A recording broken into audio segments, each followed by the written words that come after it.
Have you ever felt suddenly crushed or paralyzed with dread? This is like a sense of impending doom that washes over you like a tidal wave. In this video, I want to talk about what is dread, how you might be experiencing a dread attack, which is part of the PTSD or CPTSD.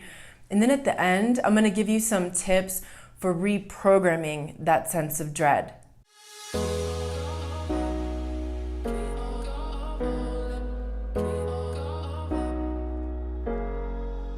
So, what is dread? Cambridge Dictionary defines it as to feel extremely worried or frightened that something is going to happen or might happen. What does it feel like? It can feel like so many different things. You might have experienced all of these, even all at once, or maybe different ones of these at different times. To me, it feels like the sudden tidal wave, and it starts somewhere in the lower back, maybe it's the adrenals, and then it comes up over the center of the back, over the head, and down the front of the body. It gets to the chest, and then the tachycardia happens, the heart palpitations, sweating from your palms, the palms of your hands, the soles of your feet, down the center of your body, in the front, in the back, from your armpits. Like you just break out into a sudden sweat.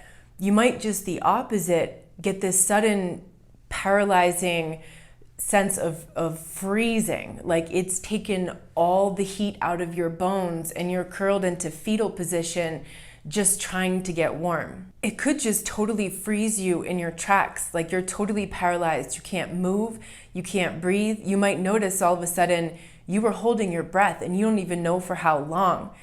It could also feel like you're going to die. You might have this just sudden sense that you're going to die or that some horrible disaster is about to happen. You might feel like you have to puke.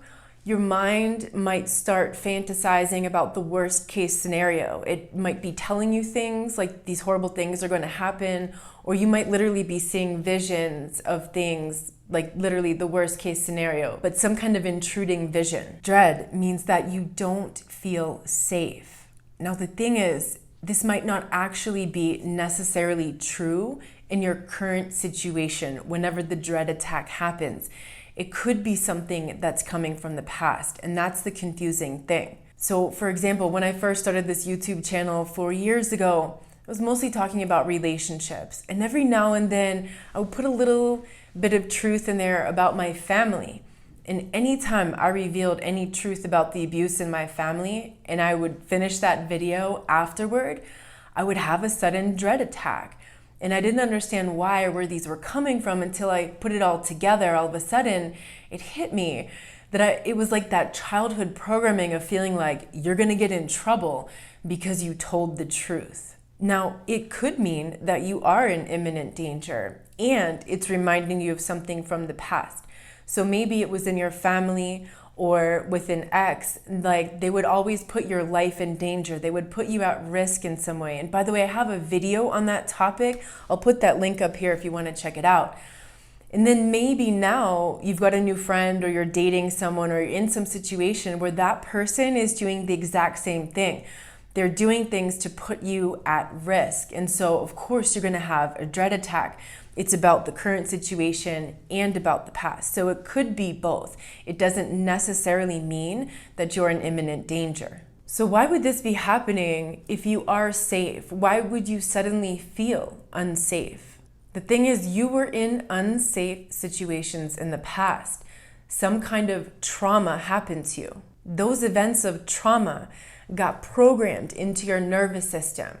PTSD or complex PTSD, which is the kind that you get through relational trauma or a relationship with someone, which is ongoing trauma. It's not a one-off event.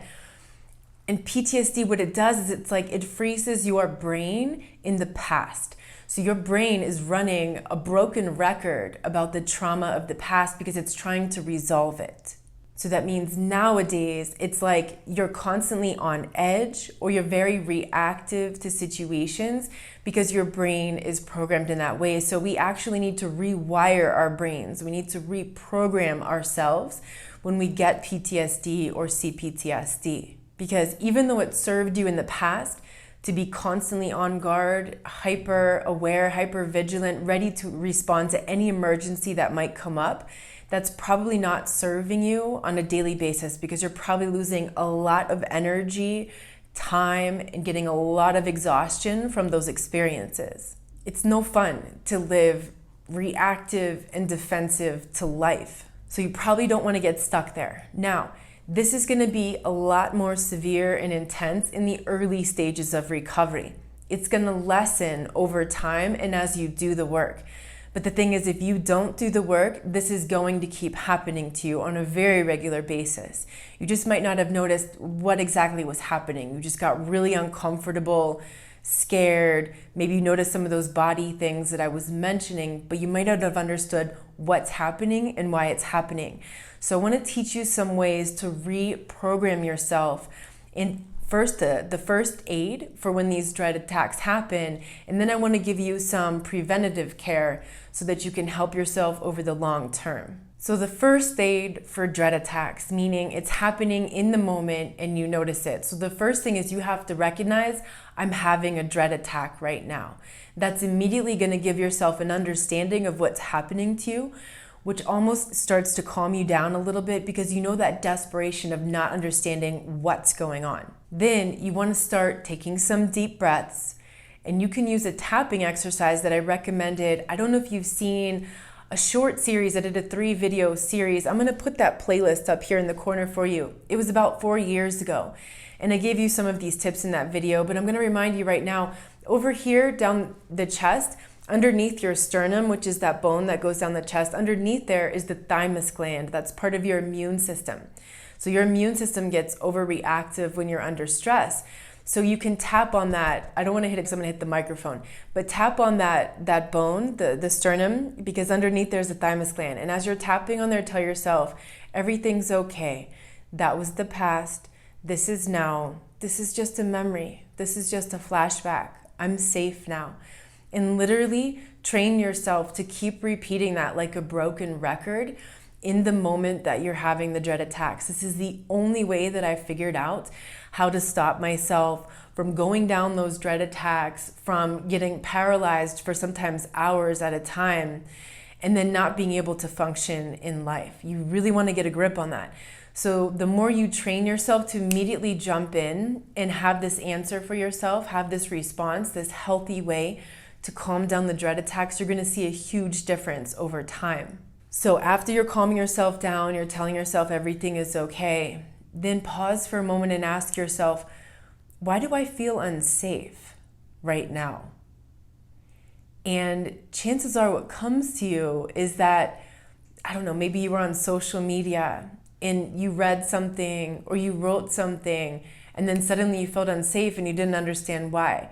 Maybe it was kind of like I said, maybe you spoke the truth and suddenly your inner child was terrified that you were going to get in trouble. Or maybe somebody triggered you, somebody did something that reminded you of someone from your past when they put your life in danger. And maybe that scared you. Or maybe you were simply remembering something that happened this morning, yesterday, last week, last month, when you felt unsafe. And then all of a sudden your body had that whole reaction. So always investigate, why do I feel unsafe? So this is training yourself, one, to rescue yourself the moment that the dread attack happens, and two, to start building more awareness about why this keeps happening. So over time, you're going to notice a reduction in that. And also, I highly recommend something that I did back then too. You know that Bob Marley song? It's called 3 Little Birds. Don't worry about a thing. Sing with me, Venus. 'Cause every little thing is gonna be alright. Just start singing yourself that song. I would put that into my program. And so as soon as I felt that dread attack, I would start tapping on my thymus gland. I would tell myself, everything's okay. This is just a memory. I'm safe now. And I would start to sing that song. And it was like automatically that would kick in. I wouldn't have to think about it anymore. As soon as the dread came on, it was like I had programmed my subconscious to rescue myself in that way. So I highly recommend that you start practicing that. And as you do, you'll notice it becomes the automatic reaction to that kind of dread stress that can take over and literally hijack your entire body and brain. So in terms of preventative care, in that old video, I recommended to listen to binaural beats, to listen to solfeggio frequencies. These are really helpful for me when I get into states of negativity or stress. You might also want to meditate. You want to also work at creating a new sense of safety in your life, whatever that means for you. So you want to check in and see, what is it about my life that feels unsafe? Is it something in the physical environment? Are you living in a bad situation that you need to work to move out of? Are you living with an abuser? Are you surrounded by abusers? Do you need to get out of a toxic situation? So start making those plans so you can get yourself to a safer situation. Maybe emotionally you don't feel safe because of all the memories that you're having. So you're going to want to work through those triggers. And next week's video, by the way, is going to be on when you get triggered. I'm going to give you ways to help yourself get out of that triggered state. And I'm also going to explain what is a trigger and what is not, because it's a really misused term nowadays. So maybe you feel unsafe because you're lacking boundaries with certain people. They may not live with you. They may not even live anywhere near you, but you might still be in contact with them. So maybe you need new boundaries with them. That could be boundaries around contact. That could also be mental and emotional boundaries, meaning you're not allowing their thoughts, their opinions, or their emotions to contaminate your life or to make you feel or think a certain way. Maybe there's someone in your life that you need to go no contact with so that you can feel more safe. So work to rebuild that sense of safety in your life, and understand there are certain things you can do to make yourself feel safer, and that's good. Then there are certain things that are out of our control. We can't predict that we're going to be in the wrong place at the wrong time when, say, a natural disaster takes place, an earthquake, a flood, a tornado. We can't completely prevent those sorts of things, but we can do that preventative work in our daily life, because certainly there are things in your daily life that you want to look into so that you can change something, whether it's boundaries, whether it's getting a new security system, something like that, to make yourself feel more safe. Want to work on building your intuition as well. So if you want to work on rebuilding your self-trust, check out my course on restoring your self-trust. I'm going to put that link up here in the corner for you so that you can learn to listen to your intuition and to act on it. Because when you do that, internally, you're rebuilding your sense of safety, because you know that no matter what unpredictable things happen in life, you can rely on yourself to know what to do and to act on it. And unfortunately, we also have to understand that there are going to be setbacks in life. There are going to be certain events that happen during your recovery that could set you back in your recovery, and you might get into that state of feeling unsafe again after maybe you had started to rebuild a sense of safety. So when that happens, understand it's okay. You just need to reevaluate and create a new plan of action. So immediately check in, what is it that you need to feel more safe in your life? Because the reality is, guys, if you don't cultivate that sense of safety in your life, it's like you're always going to keep getting smacked down. You're going to keep getting set back. You're not going to be able to move forward in life because you feel paralyzed. Because every time you're about to make a big move, you get crushed by that fear of dread again. So this is just one of those unfortunate things that we all have to deal with in the aftermath of PTSD or CPTSD. I hope this video was helpful for you. If it was, give it a like or let me know in the comments below.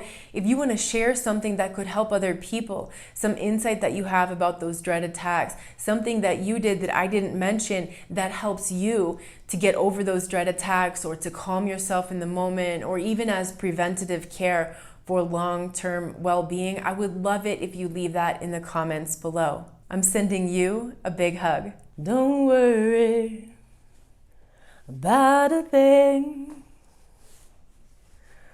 'cause every little thing is gonna be alright. This is my message to you. Thank you, boo-boo. Let's get you a treat.